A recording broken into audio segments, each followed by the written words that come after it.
Assalamualaikum warahmatullahi wabarakatuh. Baik, sebelumnya perkenalkan saya Rio Tridadani,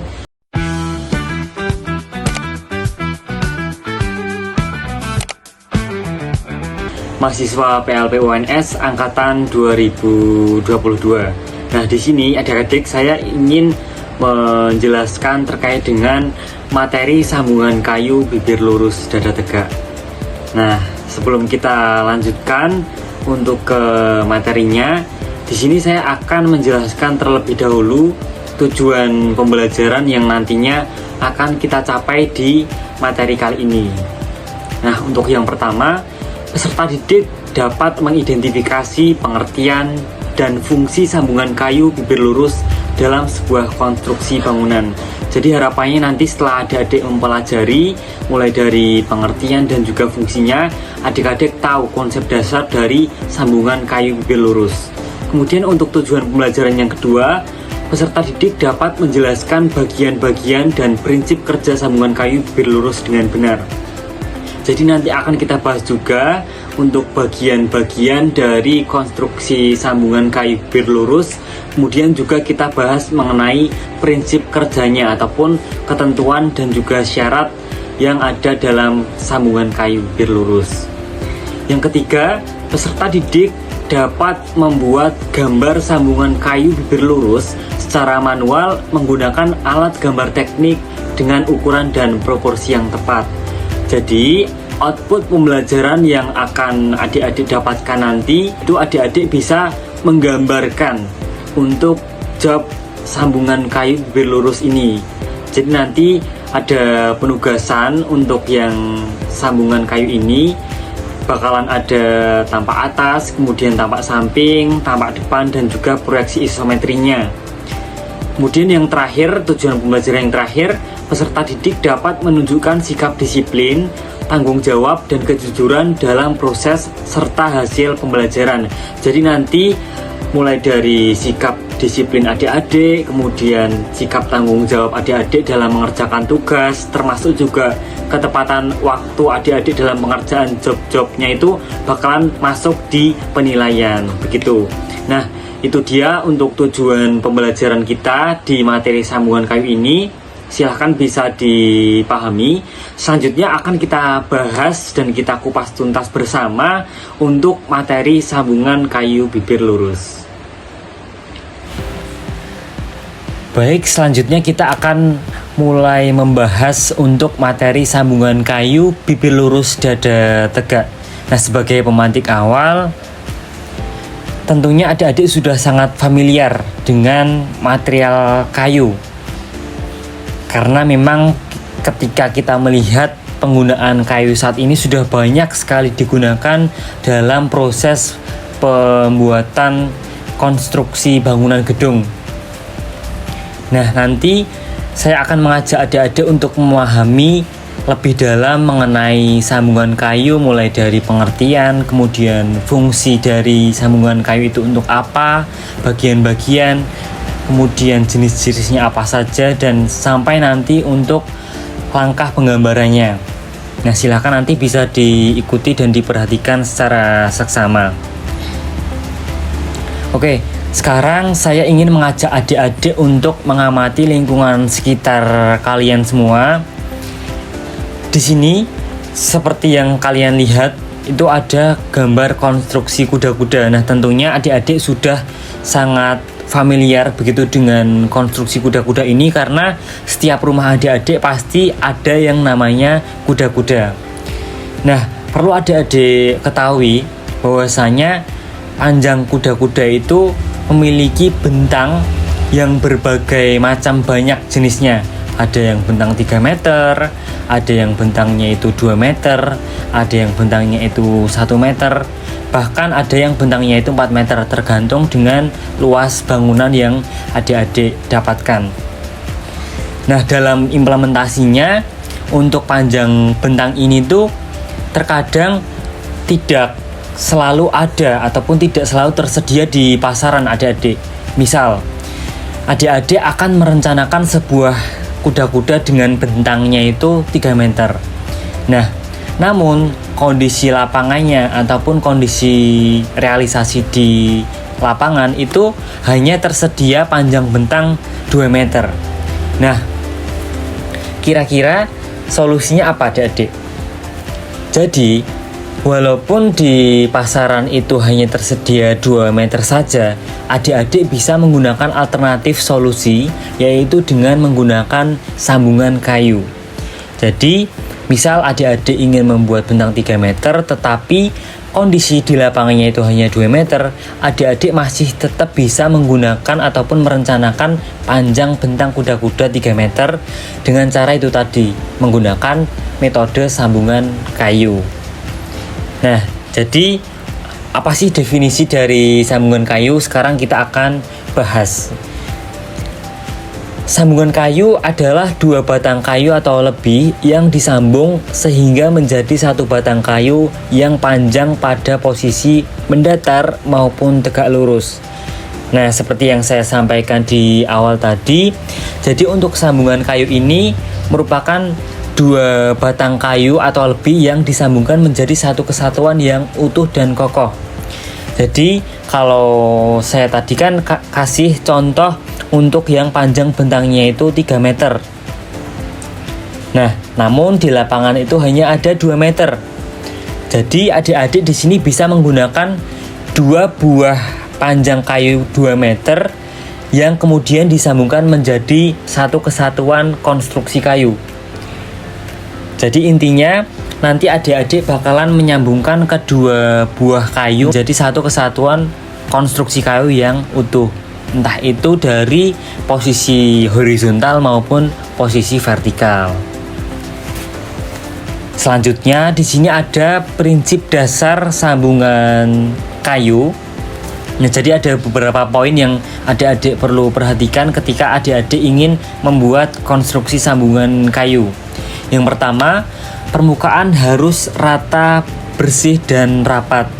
Nah, ini jadi nanti adik-adik ketika sebelum membuat konstruksi sambungan kayu itu dipastikan kalian amplas dulu. Jadi untuk memastikan permukaannya itu rata, adik-adik perlu menggunakan metode pengamplasan. Kemudian setelah metode pengamplasan selesai, adik-adik bisa membersihkan. Jadi sisa-sisa amplas itu tadi dibersihkan supaya nanti hasilnya antara kedua buah kayunya itu bisa rapat untuk sambungannya. Jadi tidak ada celah yang mengganjal di sambungan tersebut.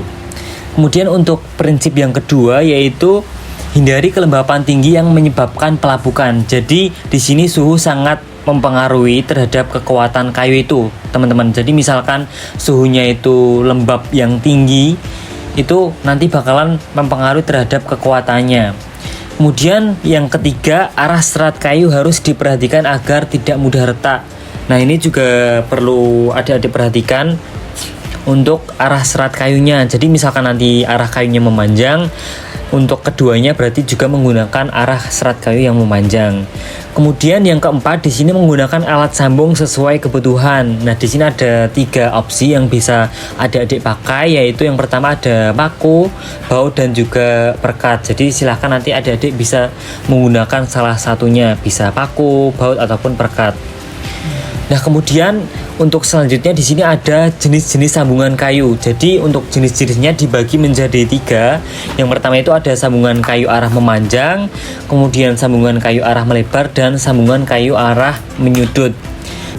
Nah, untuk yang sambungan kayu arah memanjang ini juga masih dibagi menjadi 2 adik-adik. Ada sambungan memanjang arah mendatar atau horizontal, dan sambungan memanjang arah tegak atau vertikal.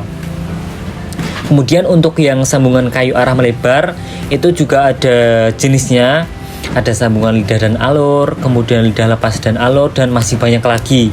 Kemudian yang ketiga ada sambungan kayu arah menyudut. Itu juga ada jenisnya, ada sambungan purus dan lubang, ada sambungan takikan lurus ekor burung, dan masih banyak lagi. Nah, tadi kan ada banyak sekali untuk jenis-jenisnya. Namun di sini pada pembelajaran kali ini kita hanya akan fokus pada salah satu sambungan saja, yaitu sambungan kayu bibir lurus. Jadi selama beberapa menit ke depan kita akan membahas lebih dalam mengenai sambungan kayu bibir lurus.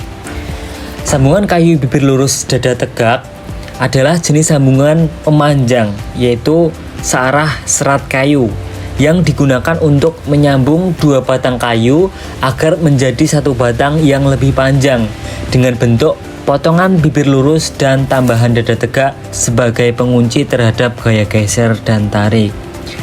Jadi untuk yang sambungan kayu bibir lurus dada tegak ini arah sambungannya itu memanjang, jadi searah serat kayunya.